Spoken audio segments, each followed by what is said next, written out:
My YouTube channel. SSLC social science പരീക്ഷയിൽ വരാൻ സാധ്യതയുള്ള ചോദ്യങ്ങളാണ് നമ്മളിപ്പോൾ ഡിസ്കസ് ചെയ്തുകൊണ്ടിരിക്കുന്നത്. അതിൽ പ്രധാനപ്പെട്ട ഒരു 3 മാർക്കിനോ മറ്റോ ചോദിക്കാൻ സാധ്യതയുള്ള ഒരു ചോദ്യമാണ് ഒന്നാം ലോക യുദ്ധാനന്തരം ഇറ്റലിയിലും ജർമ്മനിയിലും അധികാരത്തിൽ വന്ന സമഗ്രാധിപത്യ പ്രസ്ഥാനങ്ങളെപ്പറ്റി. ഇപ്പോൾ ഇറ്റലിയിൽ ജർമ്മനിയിൽ ടെക്സ്റ്റ് ബുക്കിൽ തന്നെ ഒരു ടേബിൾ കൊടുത്തിട്ടുണ്ട്.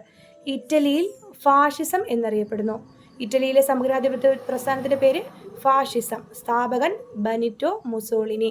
1922 അധികാരം പിടിച്ചെടുക്കുമെന്ന് ഭയപ്പെടുത്തി തലസ്ഥാനമായ റോമിലേക്ക് മാർച്ച് സംഘടിപ്പിച്ചു.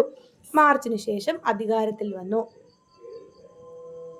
സായുധ സംഘത്തിൻ്റെ പേര് കരിങ്കുപ്പായക്കാർ. സായുധ സംഘത്തിൻ്റെ പേര് ഫാഷിസ്റ്റുകളുടെ സായുധ സംഘമായിരുന്നു കരിങ്കുപ്പായക്കാർ.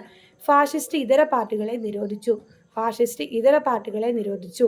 സോഷ്യലിസ്റ്റ് തൊഴിലാളി കർഷക പ്രസ്ഥാനങ്ങളോടുള്ള ശത്രുത ഈ ഒരു ഫാഷിസത്തിന് ഉണ്ടായിരുന്നു. സോഷ്യലിസ്റ്റ് തൊഴിലാളി കർഷക പ്രസ്ഥാനങ്ങളോടുള്ള ശത്രുത ഫാഷിസത്തിന് ഉണ്ടായിരുന്നു.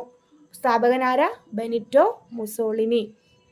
അടുത്ത ജർമ്മനിയാണ്. ജർമ്മനിയിൽ സമഗ്രാധിപത്യ പ്രസ്ഥാനമാണ് നാസിസം. സ്ഥാപകൻ അഡോൾഫ് ഹിറ്റ്ലർ. ഹിറ്റ്ലറിൻ്റെ നാസിസം. 1923 അധികാരം പിടിച്ചെടുക്കാൻ ബെർലിനിലേക്ക് മാർച്ച് സംഘടിപ്പിക്കുകയും തുടർന്ന് തുറങ്കിലടക്കപ്പെടുകയും ചെയ്തു. തിരഞ്ഞെടുപ്പിലൂടെ അധികാരത്തിലെത്താനുള്ള ശ്രമം ആരംഭിച്ചു. സൈന്യത്തിൻ്റെ പേരെന്ത്? നാസിസത്തിൻ്റെ സൈന്യത്തിൻ്റെ പേരാണ് തവിട്ടുകുപ്പായക്കാർ. Brown shirt, തവിട്ടുകുപ്പായക്കാർ. 1933 തെരഞ്ഞെടുപ്പിൽ ഭൂരിപക്ഷം നേടാൻ കഴിഞ്ഞില്ലെങ്കിലും കുതന്ത്രങ്ങളിലൂടെ അധികാരത്തിൽ വന്നു.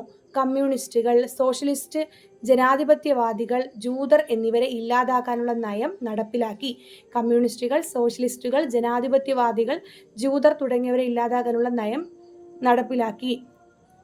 ഹിറ്റ്ലറിൻ്റെ രഹസ്യ പോലീസിൻ്റെ പേരെന്ത്? ഗെസ്റ്റപ്പോ. ഹിറ്റ്ലറിൻ്റെ രഹസ്യ പോലീസിൻ്റെ പേരെന്ത്? ഗെസ്റ്റപ്പോ.